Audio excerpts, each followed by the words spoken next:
सातवां प्रश्न है कि 25,000 को ए बी सी में 1 10 1 6 1 15 के अनुपात में बांटा गया तो सी को कितना रुपए प्राप्त होगा, ये भी बताना। चलिए इसको मैं बता ही देता हूँ, हालांकि सेम वैसी क्वेश्चन है, इसको आपके लिए छोड़ सकता था लेकिन सब नहीं छोड़ता हूँ। चलिए इसको बताता हूँ। तो पहले ए बी सी ये तीनों का अनुपात कितना है, 1 10 1 6 और 1 15, ठीक है। अब फिर क्या करेंगे, 10 6 15 का लघुत्तम निकालेंगे तो मिलेगा 30, ठीक है। अब 30 को भाग देते जाइए तो ये आ जाएगा 10 तिया 30 3, 6 पंचे 30 5 और 15 दूनी 30 2, इतना आ गया।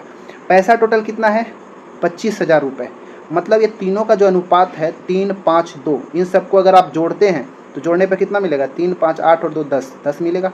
ये 10 जो है टोटल है, तो पैसा भी हमारे पास टोटल कितना है, 25,000, ठीक है। मतलब ये 10 यूनिट जो है 25,000 रुपये के बराबर है। तो एक यूनिट कितना, इसको भाग देंगे तो मिलेगा क्या, 2500, एक यूनिट 2500 रुपया के बराबर होगा। अब किसका, सी का पैसा पूछा है, तो सी का पैसा तो यहाँ पे है ना भाई 2, तो इसमें भी हम 2500 का गुणा करेंगे तो 2500 दूनी 5000, 5000 रुपये जो है ये किसको मिलेगा, सी को मिलेगा। हमारा ऑप्शन नंबर ए सही होगा।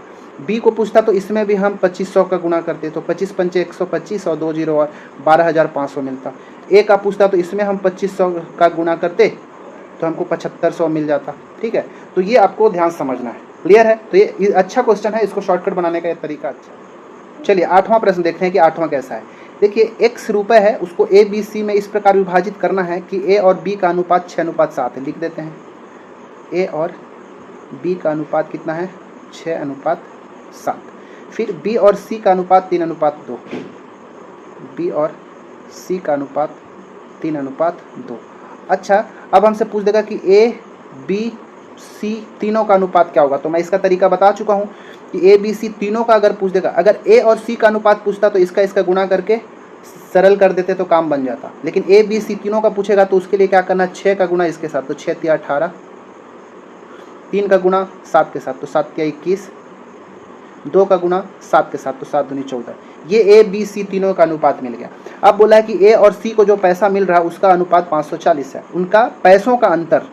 तो ए और सी का हिस्सा, तो ए का हिस्सा 18, सी का हिस्सा 14, इन दोनों का अंतर कितने का है भाई, यहाँ पे इन दोनों का अंतर 4 का है।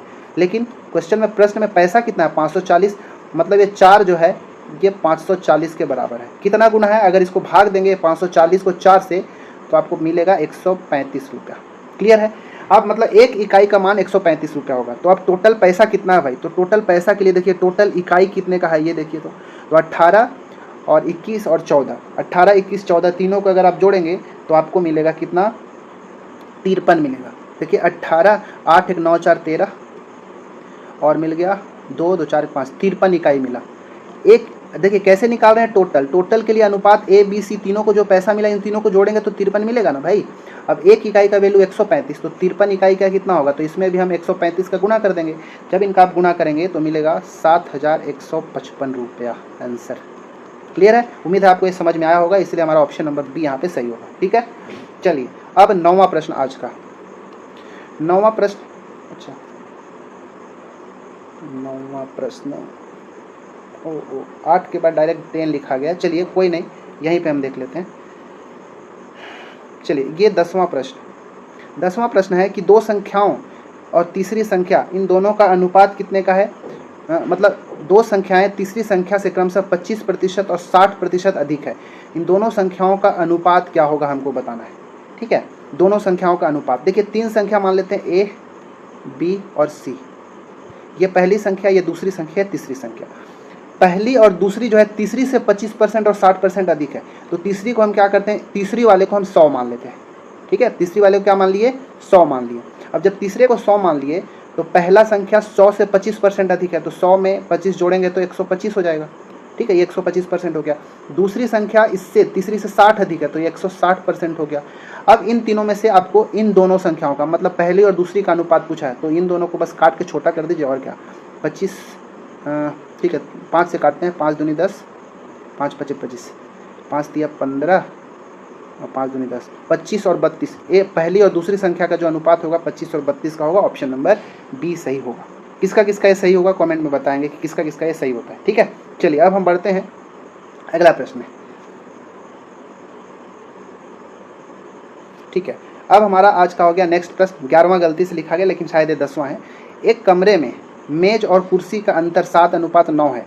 यदि कमरे में 560 मेज और कुर्सियाँ, मतलब मेज और कुर्सी दोनों मिला के 560 हैं, तो कुर्सियों की संख्या कितनी होगी? बहुत ज़्यादा आसान है।